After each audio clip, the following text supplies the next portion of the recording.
National championship day. I looked all over. Did you see his stats and everything? No, were they good? 17 and 24, 2 touchdowns, 1 interception. Clay Johnston had Joey's idea, that's 5 tackles and 5 assists. He was the same. Yeah, I think the national championship was on that game On our board, yeah.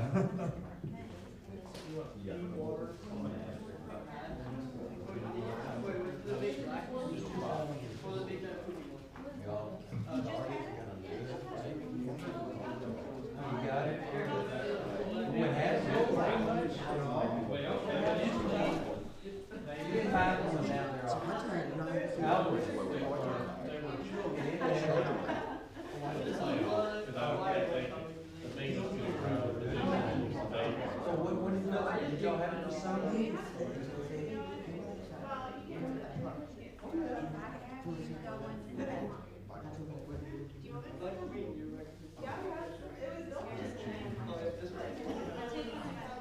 Timmy, you just said That's is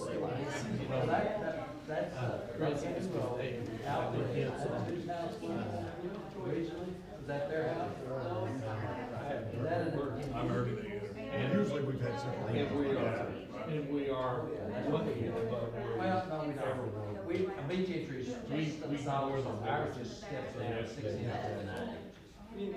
It's like a shallow. Yeah, ours is like, Oh, good. then it drops off. Yeah, ours drops off. How's the sub pool?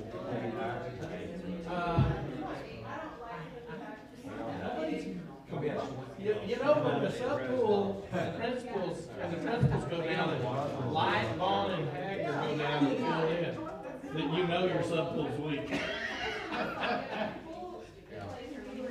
They were coming down there, some of the teachers that I had with them in school, they said, this is 1997 all over. Oh, really? Get out of my office.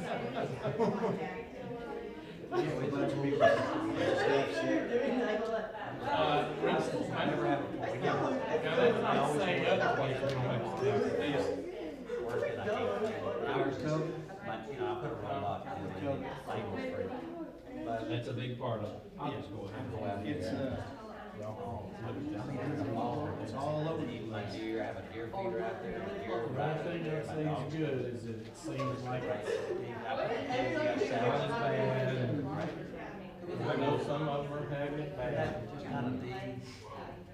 When I'm emailing, Yeah, I had it. up these, well, How quick was it? it's all pretty. Well, I only had one really bad day. And just got a major head cold. My grandson I got never ran down. They actually went down the street after the waterfall. I had to go, we have a pool house, 60 foot long. I was about to go see my mom. And I had those stand-up heater deals. You can get under Tested, so I that. went got a home test and barely found one. And I tested the first time, it was a faint one. Yeah, right. And I tested later that day and it was an even darker one. And then I went and got a real test, in the doctor's office. But I took all the medicine, I took everything you could take. Not cool. That is a good show. Yep. You had it also. I had it like a year ago. Christian had it. She's kind of coming out of it now, but she's kind of, at the tail end of it. She thought she was good yesterday and we were going to take her to lunch and then. It was good. Yes. I think that's the way we experience it. We just were wow. We think we were better. What do you got going on today? She's retaking my picture. Oh. You knew I had makeup on. I was like, What's going on? real estate labor shot off of there,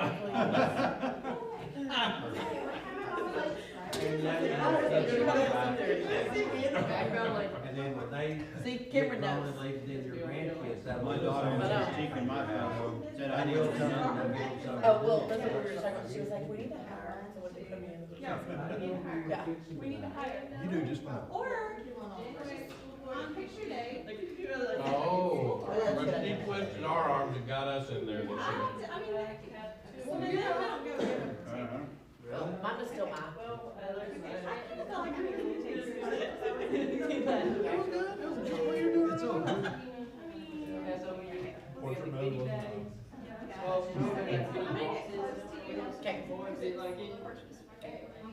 You don't even have a picture. Don't even have what?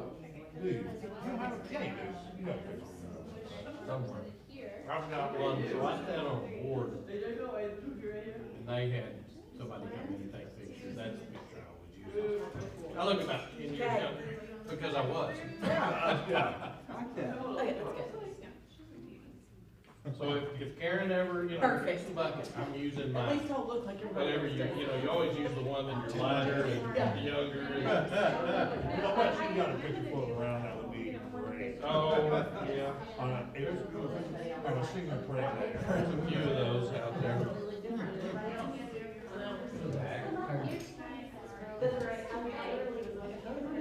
That's one thing about growing up, is there's a lot of incriminating pictures of me when I was younger. And they're in the library, the high school, in a yearbook, so I mean. So go to the high school.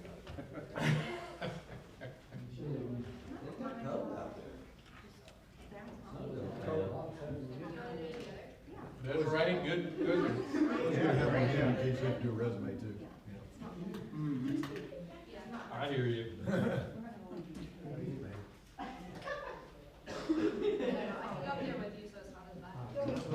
Sorry, I'm late. Oh, you're Give fine. me some You're shots. perfect. You're, oh, yeah. I'd drop stick Get shaving some sauce. what? Get some picks and shots, Oh, my. feed them and take How'd care they of them. how'd they do this weekend? She did good, fifth and sixth. I wish they'd have placed them higher. I don't think they're there yet, but So, as far as her showing, she did. So they can do better at the county. Yes, sir, that's exactly That's, right. that's the game plan. Macy plays for the guy that was judging. He was from Lubbock, and he kept saying like, I gotta win, I gotta go too a little bit, so we're just gonna push it. Oh, really? And so these kids are just huffing and puffing. He said there were 2 high school here. Something like that. Wow. I don't know. We started the day probably about 11. We weren't done until about 2. I forgot. Yeah, I'll go get one. I By forgot. the way, Macy got 4. She only had one pig. That was the first time I've seen something like that. I'll be honest with you. the pig show? Just the livestock show. Yeah. Judging and all that stuff. That is organized chaos. I love every single bit of it. Good. You got these poor little 50-year-old girls just holding the bag of land, but twice the size of them. Were y'all there? It's a lot of work. Greg, I'm totally sorry for shooting a text. It was the wrong Reagan. I got it, that's okay. no reason to believe different. Tana or project, so I didn't see it until later. Okay. Oh, yes. Because every time you go put, I don't want to do the wrong I Reagan. see no I reason. did. Oh, that's good. You didn't really have to. I think I need the first, the same thing the first. I didn't put on the first thing. Well, then some of those, like, For what? I mean, I assume you did that job, but if I were included, you know, some of the days to.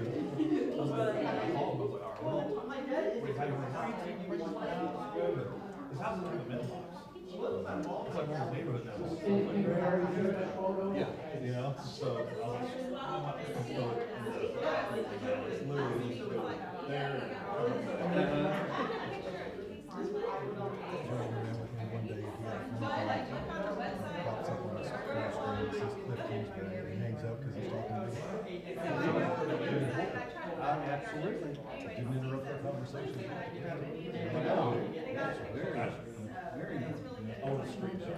Yeah. You got what you need. I've got water, yes.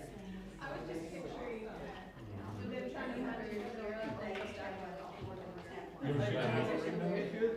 You ever see what? Have you read that stuff? Oh, I got 4 Aggies. So, one of the proud moments of my life is that Jordan swears he set the record. So their squadron 17, so everything they try to do in 17 seconds. Like they would eat a meal in 17 seconds. That was their goal. And it's a square meal, you know, the unit. And he thinks he did his ring walk in 17 seconds. As a president. Well, or not. Or not. Sweet. So what was the bill for? Not gonna drink sweet tea. Oh, yes, thank you.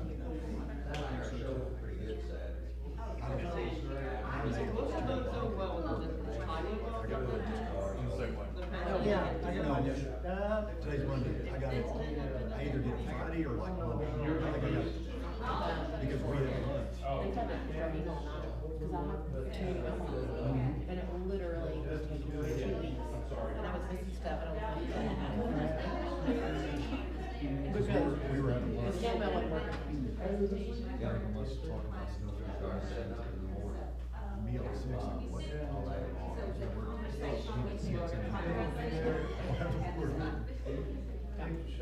Which is fine, because we'll be working.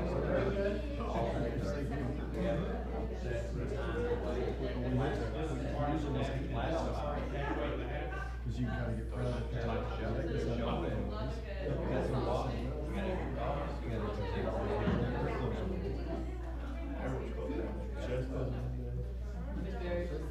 That's what they were. We ended up out.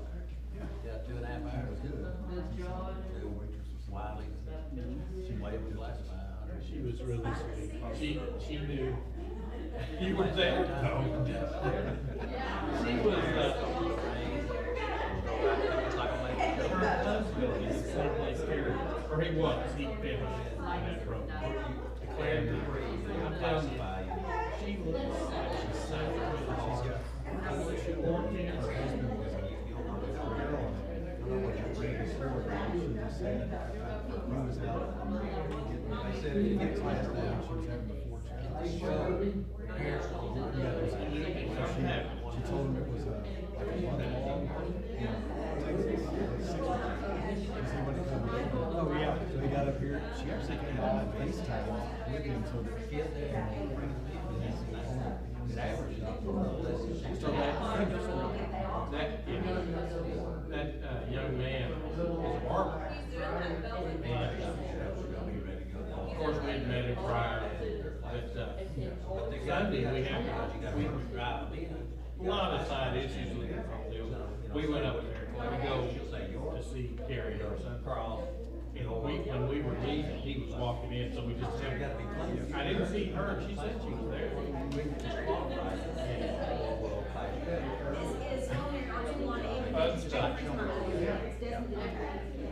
Also, I was saying that Steve called, he called all this weather, kind of saying he wasn't gonna be here just in case. Got the phone. Just ringing. I got the phone, walking in the library. I'm sorry. I'm so sorry. It's not important. It's not important. Keep going. It's not important. Reagan is gonna introduce our culinary arts group, and so Reagan, go ahead. Yeah, so, This is a pre-board meeting. yes, pre-board meeting. These are some of our culinary arts students. Last school year, we started culinary arts. We've always had intro to culinary arts, and it's been super popular.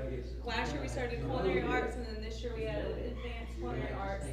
So, You're good. oh, it's one of our advanced students, and then some of our culinary arts students, and I think they have more to share. Miss Harris has taken this program and developed it all, and has done a really fantastic job. So. Yes, it's in development, so, but it's been a lot of fun. It's really become my passion. I am Jill Harris, and I have taught at Wylie 23 years, and this is my 34th year of teaching. So I taught back when we were home economics, and then in 1994, we changed to family and consumer sciences, and our students still today say, my parents asked if this is home ed. And we still have people that send students down to us, go down to the homemaking department.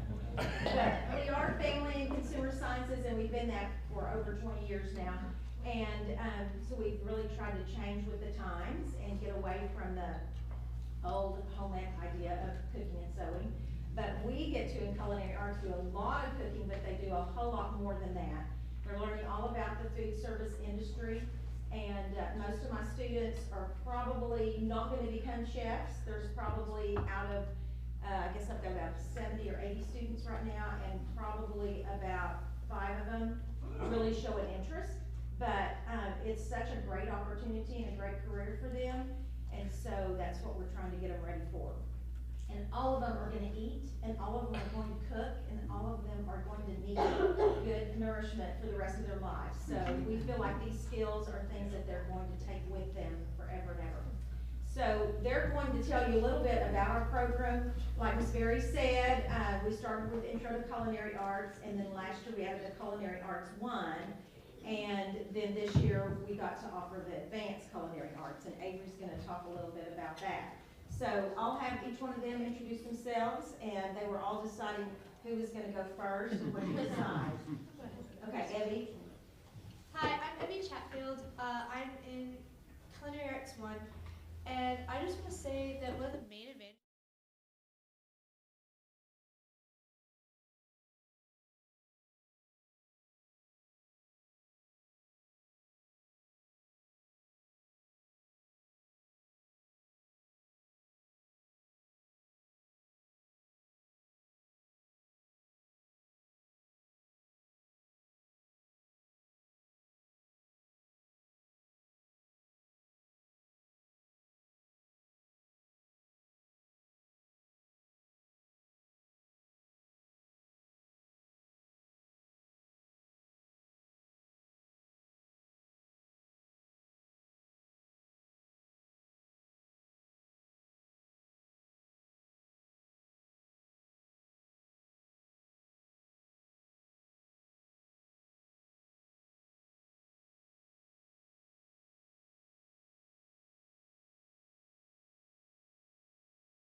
But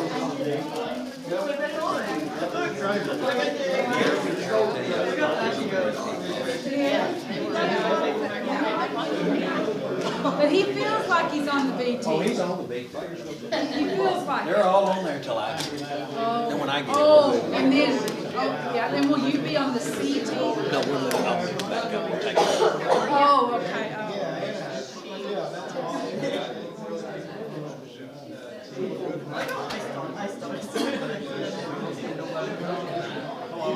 Nearly 6:30, nobody's here.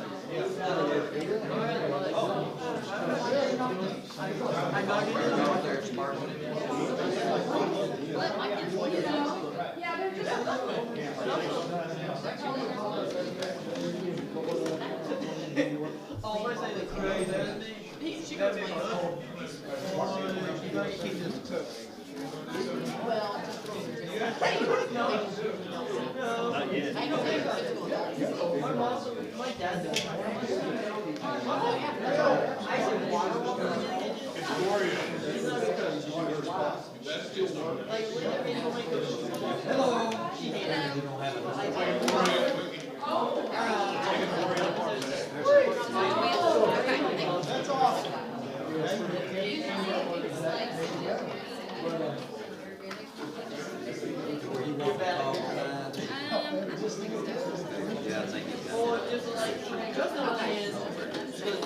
It's over there somewhere. He's not doing it.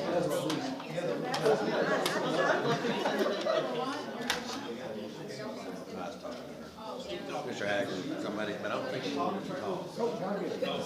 She got her, she signed it.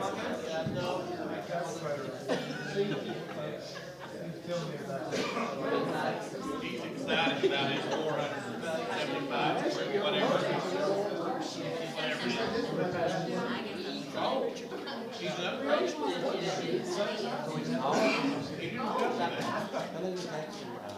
My mother's still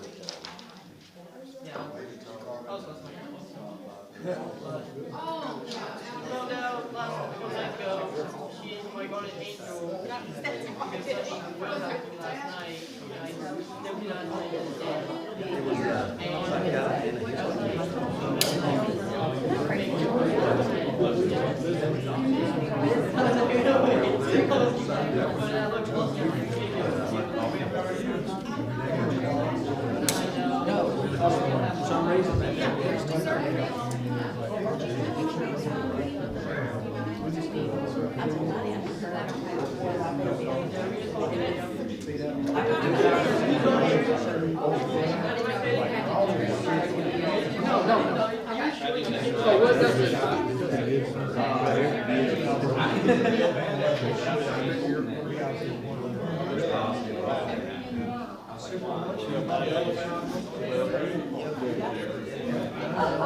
don't want you to get my molding spot.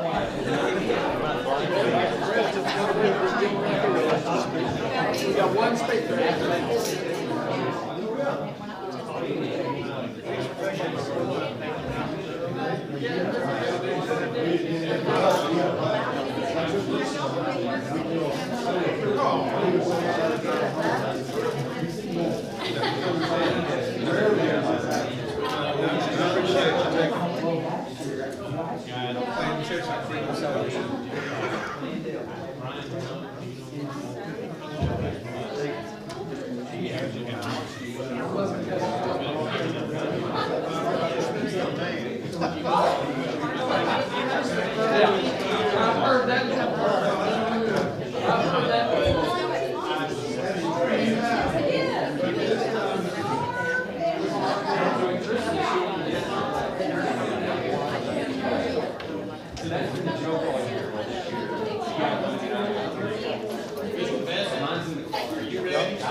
Y'all stand, we'll have the pledge.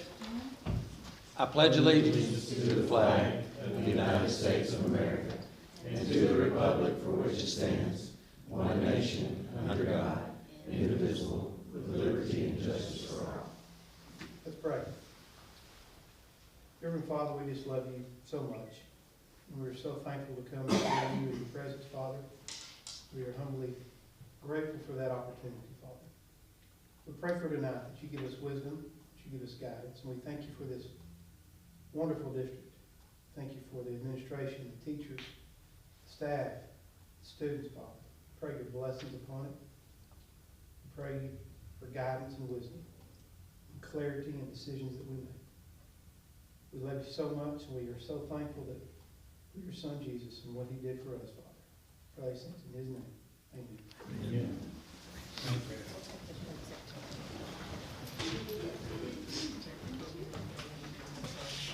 This lady knows who's here and not here. Doesn't leave me, carry my coat, so. We've got, 5 out of 7, so. Welcome, everyone. Thank you so much for being with us tonight. I know that we have one that is asked to address the board. This is open forum time, so if there's anyone else that would like to. Carmen Chandler is up first. We ask that just please keep your comments to 5 minutes and understand that we cannot respond. It's not on the agenda, but welcome, Carmen. Thank you. I just want to make an announcement. Our SBOE member will be in town tomorrow at 6:30. Jay Johnson's going to be here to speak for the Taylor County Republican Party, and it will be downtown at the public library. It's open for everyone. I know he is up for re-election. I do believe it's a contested race, so if you are fond of the way he has helped us in our area, I believe you should come and hear him and support him, and let's show up and support him. So that's all I have. So thank y'all. I appreciate it. Thank you, Carmen. Anyone else that would like to address the board? Seeing no one, we'll move on to special presentation. Yes, sir, Mr. Curley, as you know, this is School Board Appreciation Month, and this is a good reminder for us each year to thank y'all for the service that you give. You're not well paid for it, but I can truly say it's been great to work with all of you. Good thing Steve's not here. So, if you're watching, Steve. But as everybody knows, there's countless hours that you put in to make this district as successful as it is, and we're proud of all of our teachers and our principals and our students, but we're equally as proud of the work that y'all do. So thank y'all. I'm going to hand you a certificate, and it says honoring you for dedicated leadership in public education and continuing service to the children of this community. Thank you all for what you do. Thank you.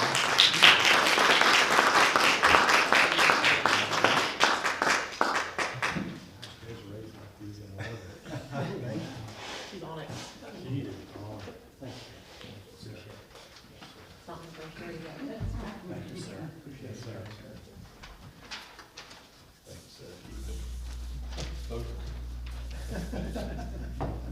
Thank you, Mr. Wright. Thank you, everyone. I know I speak for all of us, I think, when I say it's an honor to serve on the board, and you make us look really good, so thank you for that. You guys are awesome. So, you should have gotten a copy of the minutes. If there are no changes or corrections to those, we will accept those as written. Somebody? Good, Desiree? So, consent agenda. Carol.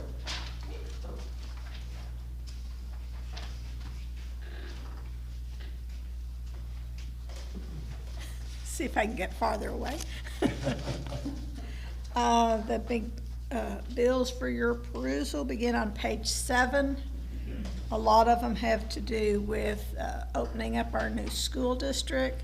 Advanced Business Solution is providing the copier for that new school, the $23,000. 2 copiers? 2 copiers. Does that include the maintenance contract? No, so that, our other contracts they bundle, it's by like a lease.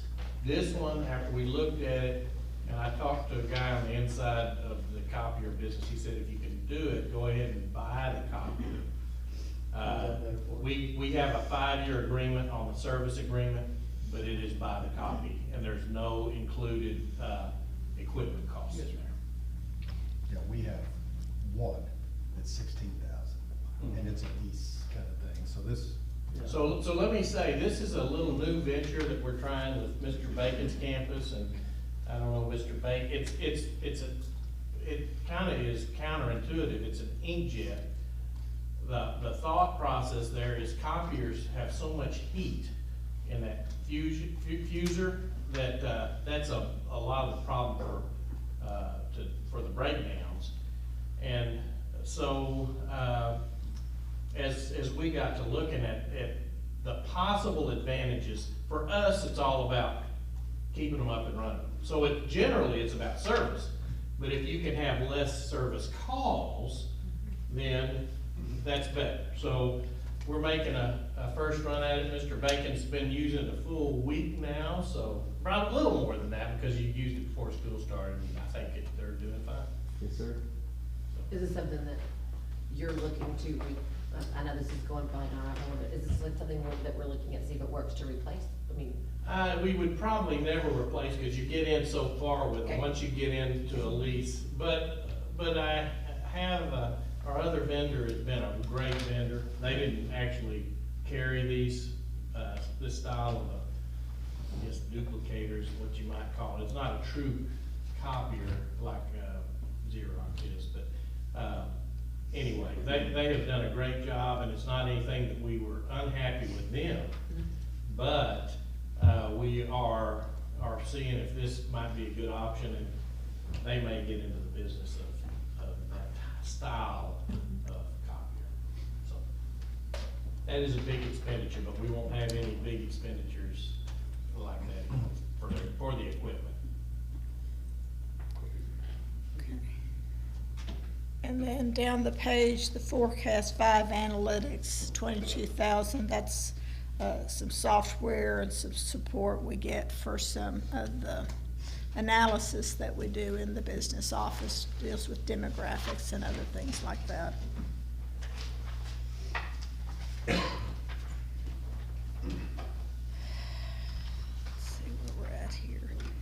Page 8 has got a couple of charges to West-to-Go Fuels, and once again, that's a big weekly charge for us on those. Page 9, CompuSource, 17,000. That has to do with our network access on the new campus. Communities and Schools, 37,500. That's the second semester payment. For those, we pay that in twice a year. And that's 3 people. That's one at the high school and each junior high. So. Synergy Technology, those provide our interactive boards, and that 34,000 covered 15 new boards.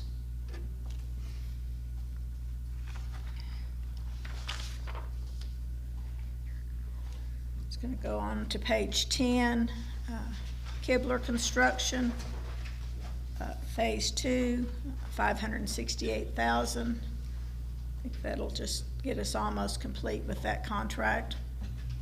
When is the last one due? So now was this is there one in the supplemental, or is that it? I think this was the only one I had. Okay.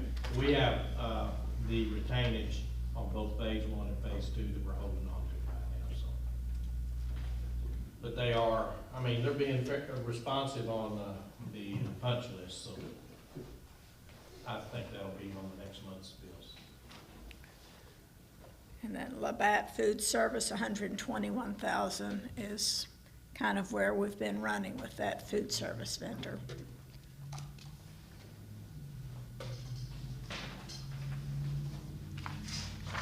The supplemental pay bills begin on page 12. Once again, data is doing a lot of the data wiring on the new campus, $24,000. The payroll for December was $3 million plus. That includes the stipend that y'all approved.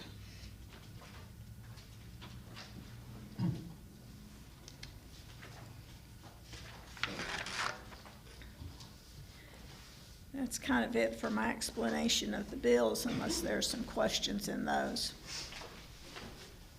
And the cash position for the balance in all of our accounts at the end of December, $10,394,205.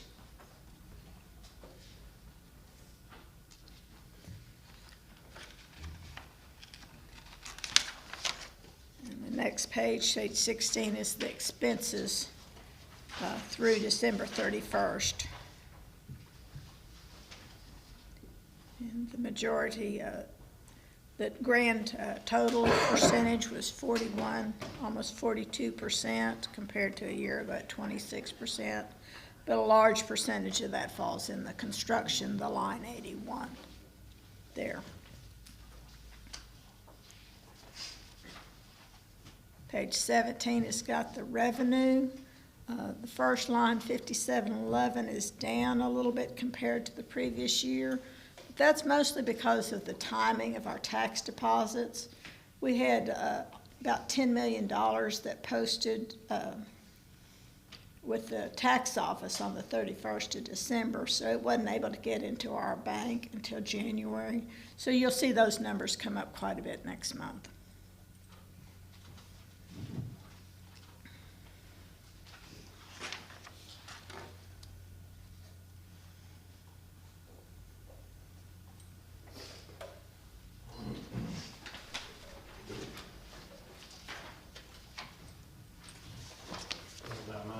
Carol, when we talked about it, we had like 9.3 in the general fund and about 1 million in the debt service. Right. So, and we'll continue to get payments from the tax office through this month. So we'll see quite a big jump in our tax rate. Yeah, if you're doing the split payments, they have to be paid by the end of January to do the half and half payments, and so. Any other questions? I'll make a motion. Second. Have a motion and a second. All those in favor say aye. Aye.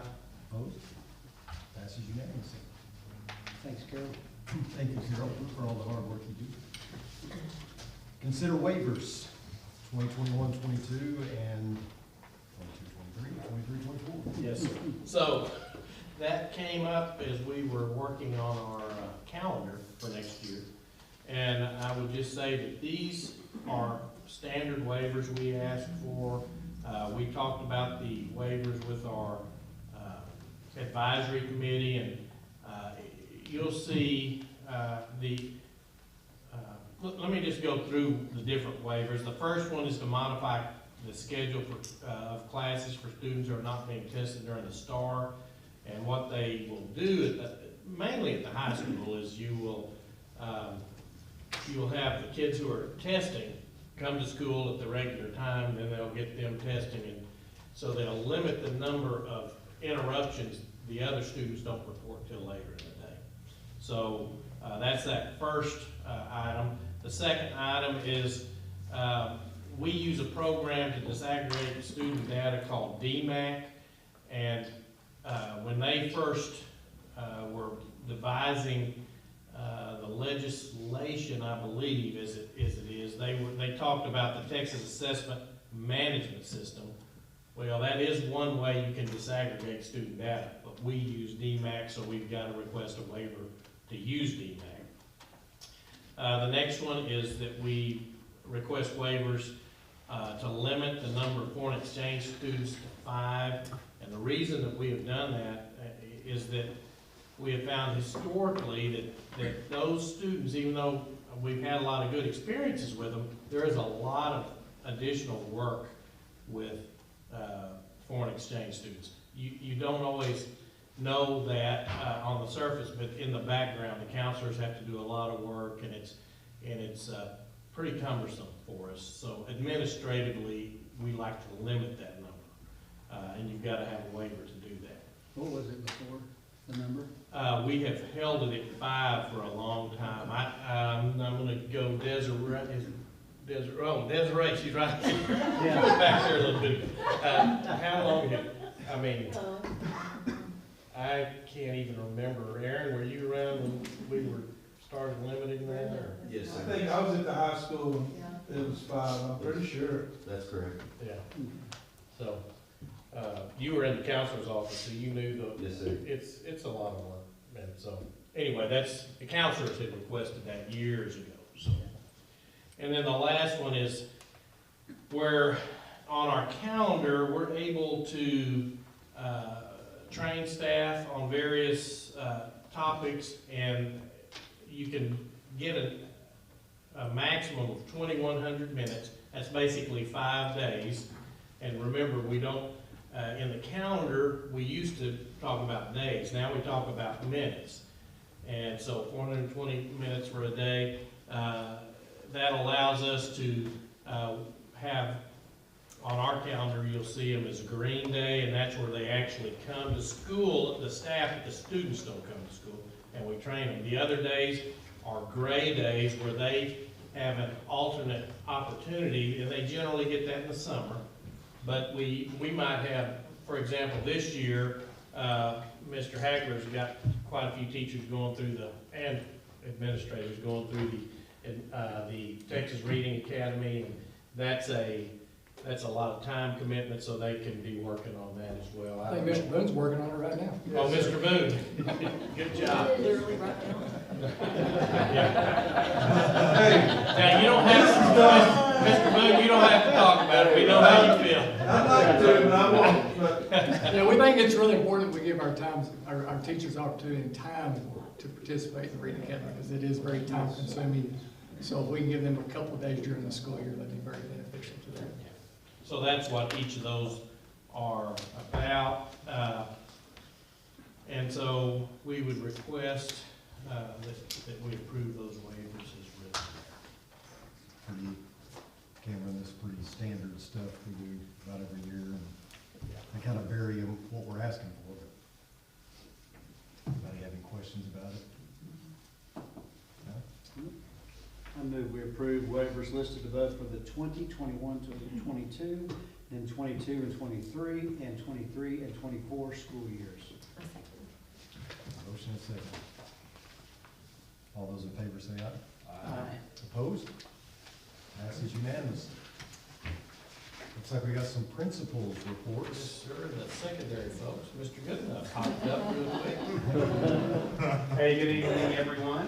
Hey, just real quick, Wylie Junior High, we currently have 710 students, which is a little bit down from where we had some students leave that semester, but I noticed at the very end of the day, we have 2 more coming tomorrow, so I'm sure that number will start leaking back up to about 720 before long. Our accelerated instruction labs, they continue. We had some kids that graduated from accelerated instruction semester, so we're really proud of them. They've done all the work that was required of them. Obviously, we started our 4th 6 weeks last week, I guess, and I think tomorrow or Wednesday is actually the midway point of the year, because first semester a little shorter than second semester, so we are approaching the actual midway point. A couple of important things academic-wise in February. We will have an Algebra 1 end-of-course field test that all of our Algebra 1 8th graders will take on my campus, and not still Mr. Eminence Thunder, but he's got quite a bit bigger field test to give on his campus, but at my campus it'll just be Algebra 1. And Mr. Goodenough, talk just a little bit about the difference between field test, benchmark. Well, a field test is really for the state to gather data. They want to see if those questions that they're giving are good questions. It's good for our kids just to get kind of a practice run at it. And all of that will be online. All of the field tests will be given online, which again will be good practice for us, because next year, as you guys know, I think you'll know, all of the STAR tests will be online. So we feel like this will give us a kind of a trial run almost. Speaking of trial runs, we'll do some benchmark testing also in February.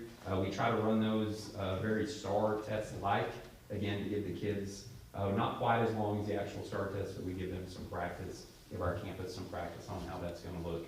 Our attendance is what it is there. You can see those numbers. Just a couple things to share. I'm going to keep under my 3 minutes, Mr. White, for the first time ever. Hey, that we continue to do our Acts of Kindness Club. It's been a really great thing on our campus. It says on there we've had 399 recognitions. There were 2 more today, so we went over 400. There have been 400 student acts of kindness that have been formally recognized. And hey, the kids get so proud. Every one of these, a parent has been called and told, hey, guess what your kid did at school today? You know, a lot of times when a principal or someone from school calls, it's not good news. And so all 401 of these phone calls have been really good news about something great that their kid has done and that a teacher or staff member has recognized them for. The last time I stood in front of you, we were about 2 days away from our Veterans Day celebration. That did happen. We had 75 veterans that are related to our students that came, grandparents, parents, aunts and uncles. It was a pretty beautiful day, or morning that we had. We had our big UIL meets in December, I guess. The 5th and 6th graders went to the West Junior High. Mr. Eminent and his crew did a great job. Our 7th and 8th graders went to Brownwood. Lots of success, and we're actually giving out the awards this week to the students. They know, but we haven't had the awards ceremony yet. We're going to do that this week. Hey, our basketball teams. Basketball's up and running. Just a couple of brags about, hey, so we just finished our 5th semester to be open. We're just a little baby on the east side. And some of our athletic teams have gotten beat up a little bit in the first 2 years. Mr. Autry, he saw some of that happen, and we would stand there and watch, and man, one of these days, we're gonna be all right. Hey, well, we've reached one of those days. Hey, our basketball teams, the boys the other night, they got their first ever 4-game sweep. 7A, 7B, 8A, 8B, they all won their games. The first time that had ever happened. The girls, I think have now done it 3 times, where all 4 of the teams have won their games. So I'm just super proud of our students and our athletes and our coaches just for continuing to improve and get better and better and better. I'm super proud of them. In February, our one-act play, Little Women, will be performed. And then our spring musical is Beauty and the Beast, and that's going to be April 16th and 17th. So that's on the horizon, but hopefully some of you will be able to make it. Tomorrow we have our school-wide spelling bee. There were classroom spelling bees right before Christmas, and 32 students have qualified for the school bee, and that will be tomorrow. And the last thing, our band, the Wylie Junior High Imperial Band. We had 12 band members make the all-region band, which we're super proud of them. I think the first year that we did it, we had 2. I think last year we had 4 or 5, and this year we had 12. So again, just continued growth with our band. Hey, and the last thing I'll share, right before Christmas, we had our band concert at the Performing Arts Center, which I know probably all of you have been to a performance there, and it's unbelievable to get for our junior high kids to get to use that. And I was sort of always standing in the back, and I was just watching the crowd. Hey, it was almost packed. It was full, but it was close to packed. And I was standing back there listening to the kids, and the 6th grade band was playing, and there were about 110 6th graders in our band. And they did great. You know, they started the year, you know, y'all heard the beginning of the band, and they started the year, and it's just noise, and by Christmas, it's great. And they did a great job. Well, when that ended, they all had to leave the stage. 7th and 8th graders were getting ready, and a mom walked up to me. And I could tell she had some things to say. And sometimes when, y'all know as school board members, it probably happens to y'all, sometimes when they get you out like that, they're gonna tell you some stuff. And I was ready. It was holidays. I was just gonna talk holiday love to her. Hey, she started just showering me with kindness about our campus. She started with our parking lot. Thank you for being out there every morning. It's the most orderly parking lot I've ever seen, and thank you for keeping the kids safe. And then she started in on the teachers that her kids had, and how much they love the school, and how safe her kids feel at school. And then she started in on the AOK Club because she follows us on Instagram, and she said, I love it because there are so many different kids in the pictures. There are boys and girls and tall kids and short kids and skinny kids and heavy kids. And she said, all kids, you're recognizing all kids. And then she said, this is our first year at Wylie. We moved here specifically to come to these schools, but she said, I was pretty apprehensive because of maybe some negative stereotypes about our school. And she said, y'all have blown all those out of the water. Y'all are about all kids, and you have made my kids feel welcome. And so I share that just to say, hey, great things are happening all across this district. And, you know, I told her what I tell all of the students all the time. Hey, whether you started here in kindergarten or today is your first day at Wylie, you're a Wylie Bulldog. And so thank you guys for all you do and for letting us do what we do. So thank you. Thank you, Rob. Thanks for sharing. All right. I don't know if I should come to the mic or right here, but. All right, so you have the report in front of you. I'm gonna go very quickly. Our student count is actually up, 16, from the last time I spoke to you. Did you go poaching? Well, I was gonna say as they left the east and came to the west. We're almost at 900 at the Wylie West Junior High. You set me up for that one, thank you. Bulldog Bridge, it's something we work with our students every month. January is personal resolutions and February is fairness. Carol mentioned the CIS, them getting paid. Here's some things that they do. 5th and 7th grade spring lessons are gonna be kindness and respect and healthy friendships. Ms. Brewer currently serves 65 of our Wylie West Junior High students on our campus, so she does a great job with that. Bulldog Impacts is something we continue to do all the time, such as recognizing students who are doing great things and doing kindness, acts of kindness, basically something we started about 3 years ago, and it's continuing to rock and roll with that. Our lead class, something we created a few years ago, but we started last year with those group of students. The lead class is basically kind of like what they have at PALS at the high school, which is a junior high level type. And we started last year with those students going into our 5th and 6th grade, what was mostly all 5th grade classes and a couple 6th grade classes. And basically they go there every Wednesday. We're gonna start that on February 26th for the rest of the year. And they're mentors to those students. We have some that go into the dyslexia class and read to the kids, go to Read 180, go into the teacher's class and help with giving a lesson or pull the kids aside and help them. There's basically mentors. We have some kids that go to the playground and hang out with the kids on the playground. So it's just been a great thing. From last year, the teachers, said we're gonna do it again, and they were all on board to do it again. So those lead students are doing a great job. And Ms. Risson does an amazing job of teaching those students basic leadership skills. Kindness Club, Ms. Barham, Rock and Roll with Kindness Club. In December, we did the community project, and that was a animal shelter donation drive. So we've raised a lot of stuff there and donated to the animal shelter. We'll start wearing our kindness shirts coming up soon. On every Monday, we'll wear those, and those are going on sale right now. So we'll start working through that, and then they're going to meet in the coming month to talk about the spring project that we do for the school. We mentioned the UIL meet. Very successful there. We're actually going to do our award ceremony on January 26th, of Wednesday. We had our spelling bee before we went on break, and we crowned our spelling bee champion was Tessa Jones, and she'll compete in the area spelling bee, which is held at Hardin Simmons, for an opportunity to move on to the national group spelling bee. So good luck to her. Just kind of put in there 6th grade elective will, just something we started this year. It's actually going really well. The students are getting an opportunity to go through art, theater, and a digital citizenship class, and so they're getting a taste of the different ones. And so we're on our second 6 weeks of the second rotation at Wylie West Junior High, and so it's going really well there.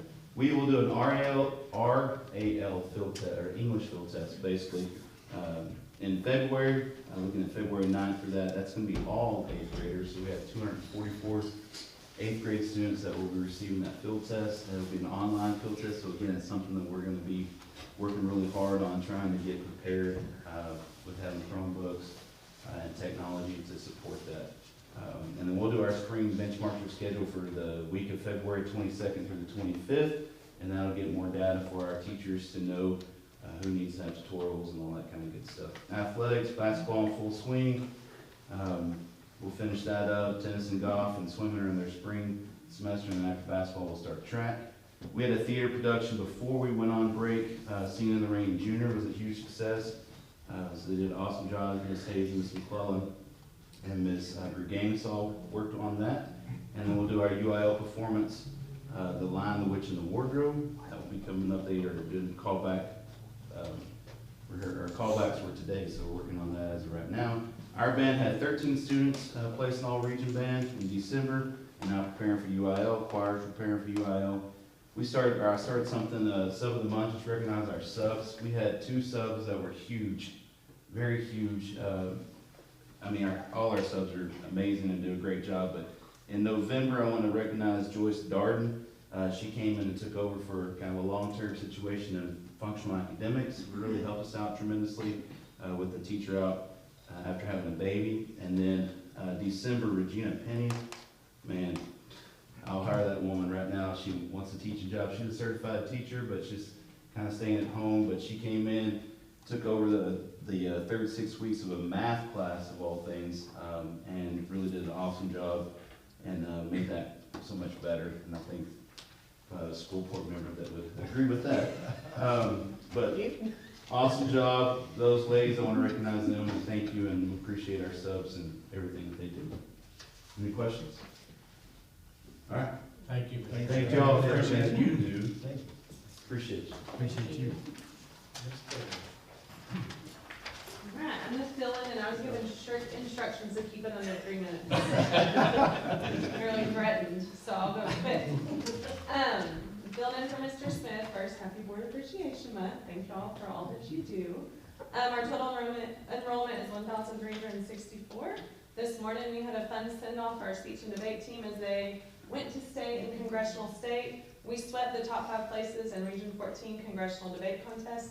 Qualifying 3 students who qualified were Brendan Hurt, Alondra Correa, and Mia Dole, and then they took 2 alternates, Emily George and Anna White.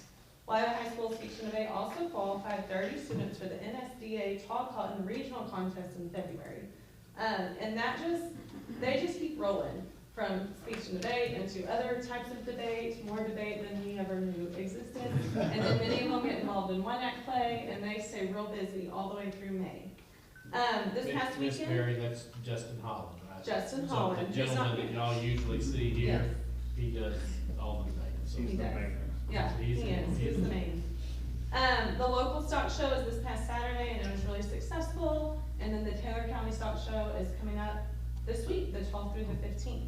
We are sending cheer to the UIL state competition, and they will compete Friday morning. They compete around 9 o'clock, and then if they make finals, they'll go straight into finals that evening, and we'll have results that evening. So they've been working really hard.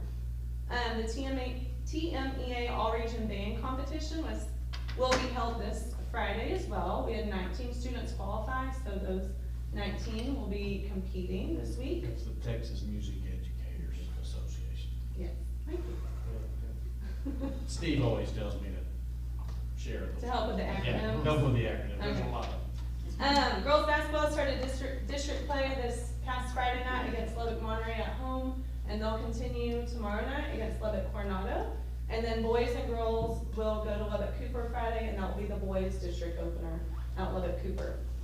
Girls and boys soccer is underway. That's where Mr. Bond just walked in from. Is a soccer game. In December, the Purple Dog Company hosted the Bulldog Christmas Market. That was yet again another success, over $18,000 of revenue in 3 hours. It's just a really cool event that I'm happy that just keeps growing and those kids enjoy it every year. While we're talking CTE, next month is National CTE Month, so you'll see some blurbs go out from Jackie and from the high school about CTE. Perhaps one of the most exciting things that has happened recently is we have been funded to start an electrical program through a donation. And so we're working through all of that right now, and we're really excited about that, to start into the construction and trades. That's awesome. It is awesome. And then the last thing I have on here is Mentors Care is awesome. Y'all approved that program last year, and we can't imagine it going any better than it has. Sometime you should have Mr. Blakely come, because he's fired up about Mentors Care, and it really is having a positive impact on our campus. That's all. That's awesome. Any questions? Thank you, Ms. Mary. Thank you, sir. I would like to say Ms. Berry stepped up to the plate today. She had all of her comrades in arms at the high school. Speaking of the administrators, were all unavailable today. And the sad thing about it was Mr. Vaughn, Mr. Hagler, I think myself, Mr. Bassett pitched in. He was doing some COVID work. But there were some teachers that came by and said this reminded them of 1997 when the principals in the offices were similar. So I don't know what that meant. It was retread day, other than Miss Berry. And Miss Berry did a great job, really, a lot of things happening today, and she handled them really well. I'm proud of what she did there, and of the guys and gals who pitched in to make it work. So, everybody's a little, struggling a little bit. We'll talk a little bit more about that later, so. Thank you, principals. Thank you very much. School board planning workshop. Yes, sir. We talked to you about having a workshop in February. Desiree and I looked at the options between the February 14th board meeting and the March 7th board meeting. Just a reminder, in March we meet the first week because of spring break, or the first Monday, I'm sorry. We kind of looked at the 22nd or the 24th. The 22nd is the day after President's Day. We could do it that day, but I think the 24th would be the best day if it works for y'all. February 24th. I don't know, because that's the San Antonio. Is the 22nd better? For me, yeah. But Okay. Either one's bad. Either one's fine. Yeah. I'm with him on that. You're going to San Antonio as well, so we probably better do it on the 22nd. Because we'll have a lot of good information at that, so we'll those really pigs, like a lot. those pigs need to be. Mr. Bassett would agree with that. We gotta take care of those people. So we're gonna pencil in the 22nd, and we'll work on site and all that. You know, the last time we met at the PAC, we've gone to different campuses. We might even have in Mr. Bacon's campus this year, so.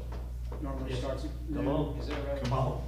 Yes, sir, we start at noon with a meal, and then we'll go until we cry uncle. Till he cries. Yeah. You have to tell us about the school calendar. Yes, sir. Well, I will say that we've shared the school calendar with, so there's two options, option A and option B. You can see it, it's in the watermark. We shared some options with our district advisory group, and we had some lengthy and good discussions in that meeting. And we had also shared it with principals, and had a couple of meetings where we talked about options there. And we basically came up with two options, one that is very similar to what we had last year, or, I'm sorry, the current year we're in. And then one that would mirror pretty much what Abilene ISD is doing.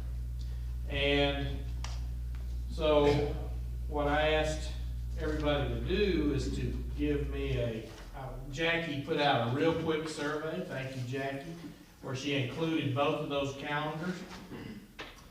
And we had, in a flash, we had about 270 folks respond, and 2/3 of those, and these went to all staff, right, Jackie?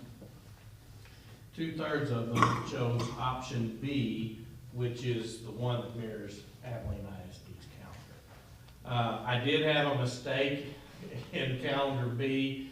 I had one day, so it looked like, just FYI for y'all, remember that they had 6 days at the start of the year. I thought we were moving one. Well, I had moved another day, so we can almost identically have that 6 days before. We can talk about moving that one staff day somewhere, so.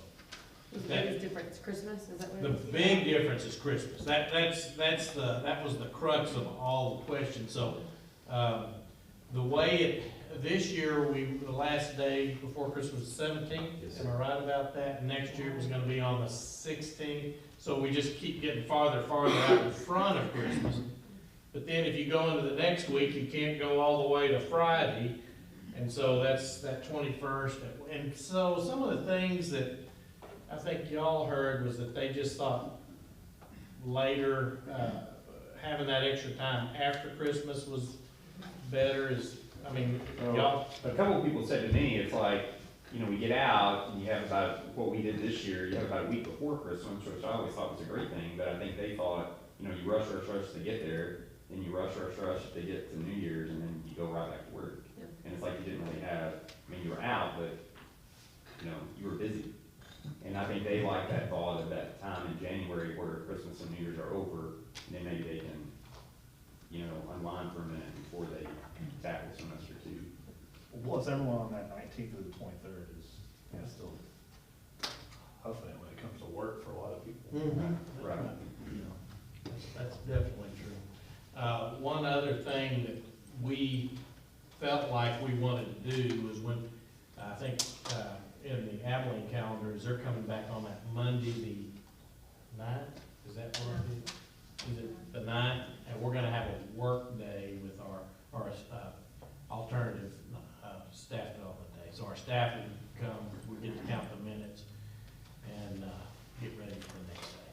And I think what we've determined is that the teachers like a day to kind of get back to work. That's something we started a few years ago, and they really like that. Yeah.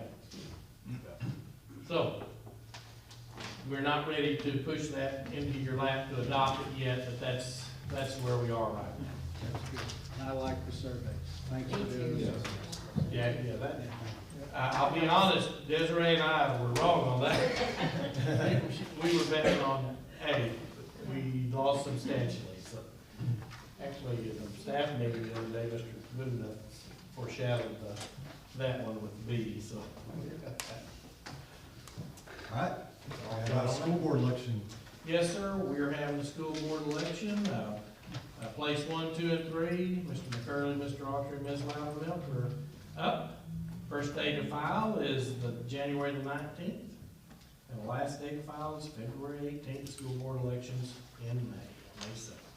So, y'all will consider that, and got a good team. I think we do. What do you think about, COVID? An update? All right, so I think what I'd like to do is open with Mr. Bessent. He can talk a little bit about what happened last week that kind of instigated all this. COVID's back a little bit. So as you know, we had 55 new cases last week, which is not surprising if you've looked at the county, the area. We had a little over 40 that were reported during the Christmas holiday. So how it kind of works with school districts in the state of Texas, if you got to have contact with students or be on a campus to really be an official report case. So those that occurred while we're in a holiday, which generally happens, you can get it during Thanksgiving or Christmas or spring break. If they become infected, generally that is a non-reportable case to the state. So we're always having a few numbers there, but we picked up as soon as we came back January 4th. So our numbers were pretty substantial today. I think last week we were, the proportion is 16 staff and 39 students, something like that. So 5,000 students and nearly 700 staff, you can kind of figure that in there. But that's pretty consistent with what we're seeing in our area right now. We tested over 700 cases, potential cases for COVID last week. So that's more than we did for 3 months prior to that. And so, you know, we have that ability at all of our campuses, and then we have one open non-site testing, which we've moved now to the East Intermediate Camp area. We have an extra person there to do that in the parking lot.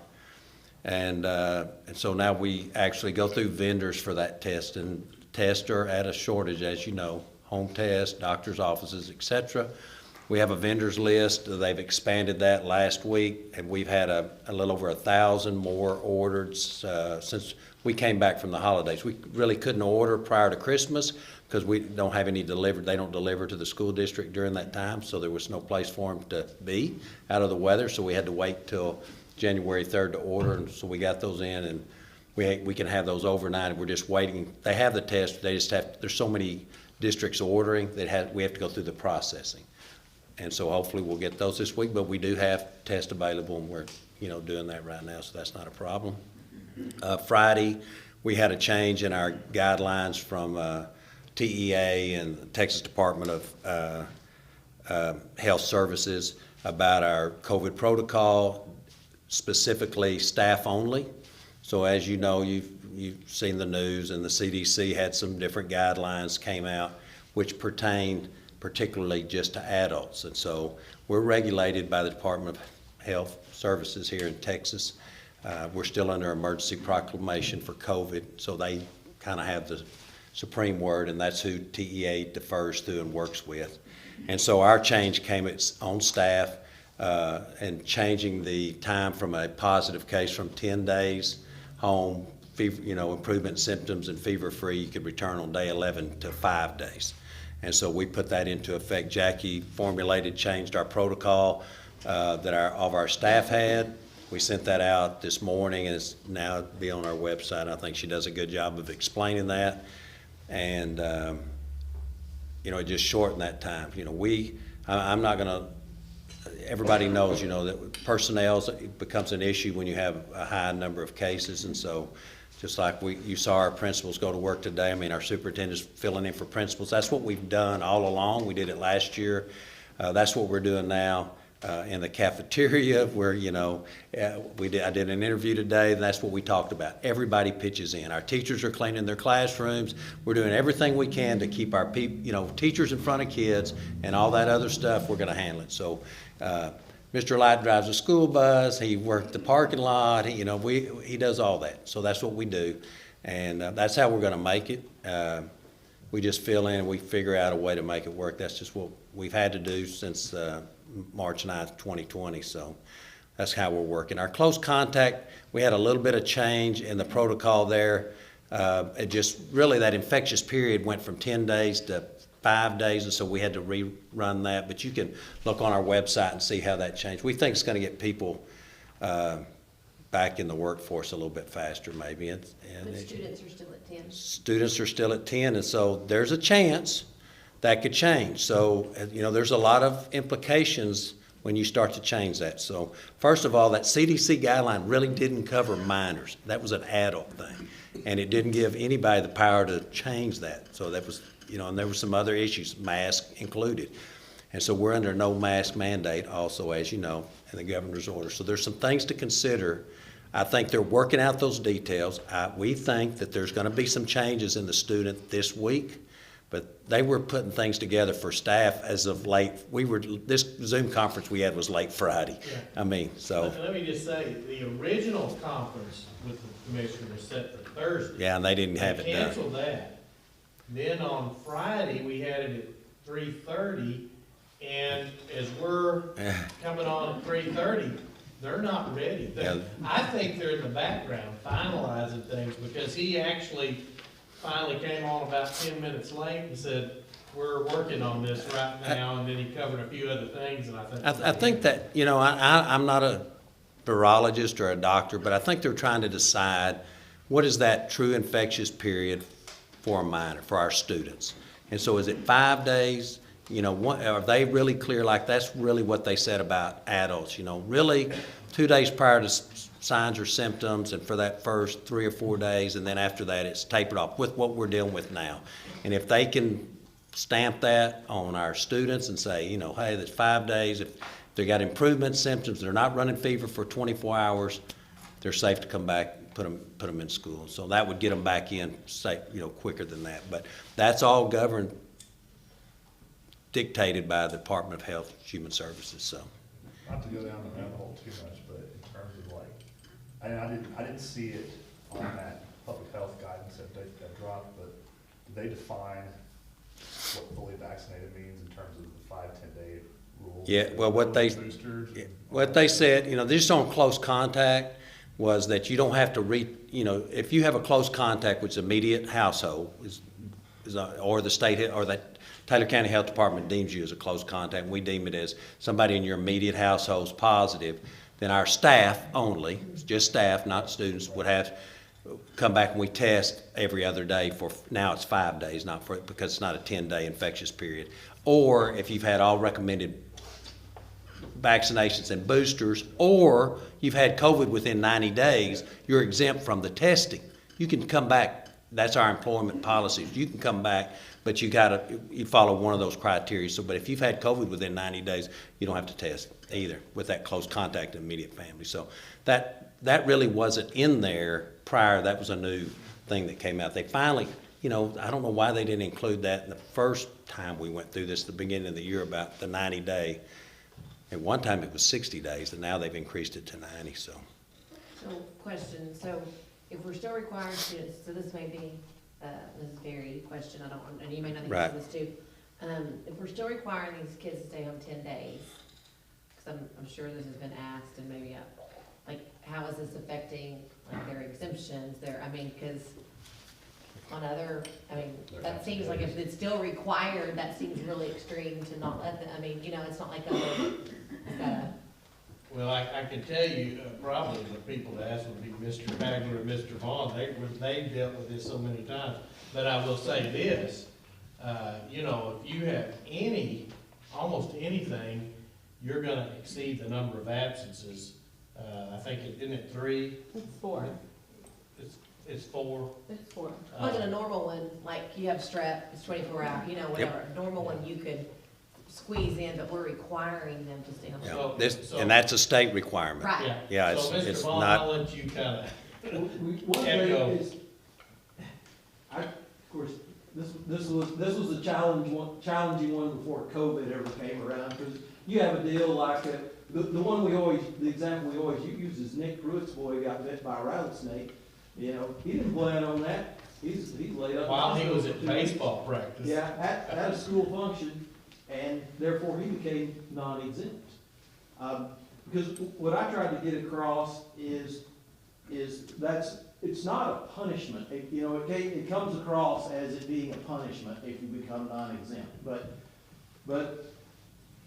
you start off, everybody's expected to take the test, and then you kind of earn not having to take the test if you're in attendance every one of those days. Is how I tried to get it, because we had all kinds of things. That somebody ends up in a car accident and they're laid up for a few days. That makes them non-exempt. So we've had that for years, ever since it was in place, where it wasn't really fair. You know, COVID happens to be the not really fair one that's getting a few more than those specific incidences, and so that has always been something that we've struggled with. Is that it doesn't always seem fair, but when you start making exceptions, you might as well toss it. But I think the difference here is that it's a state requirement. It's not just, that sucks, we got sick, or got in a car wreck. I think the difference is they don't, like, it's something that the state is imposing as opposed to, yeah, I mean, that does, like, if you get in a car wreck, I mean, that just kind of isn't fair. I think, I don't know, I just see it different. I think you have to compare apples to apples. I look at that a little bit different because it's a requirement that we are imposing as opposed to, I mean, that's just me. I don't know. I don't, it's not. I would case by case.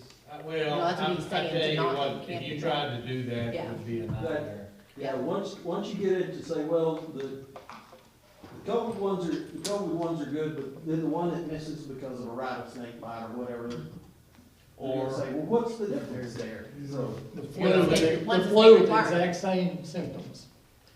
I'm just saying, once it's a state requirement, we don't have a choice. But- That makes sense. I mean, But now, wouldn't y'all say, and I'm just kind of getting a feel for this, but right now, it is also, it's still a state requirement if you show up with, I don't know, give me something, measles or Fever. some communicable disease, that's also a state requirement, isn't it? Or if you have a fever, you're not allowed to come to school on any type of illness. That's a communicable disease. I know we've had, these are the hard ones over the years to enforce a funeral. I mean, and that funeral may put them over the number, and. It's been a hard one to keep, to be consistent with that. It's been hard. Yeah. And I would say, I think we have talked about things before, again, an exemption. You know, we're going to school 173 days, I think, this year. An exemption is shortening that, and my thought is that we may end up saying, instead of trying to parse giving exemptions, is that we wouldn't necessarily have exemptions. I don't know that. I mean, we haven't really talked about that in length, so I'm just kind of. and I know it happens all the time where kids are like, I'm gonna go to school sick.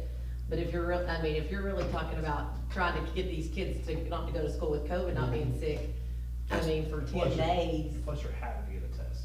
You I mean- have it or you don't.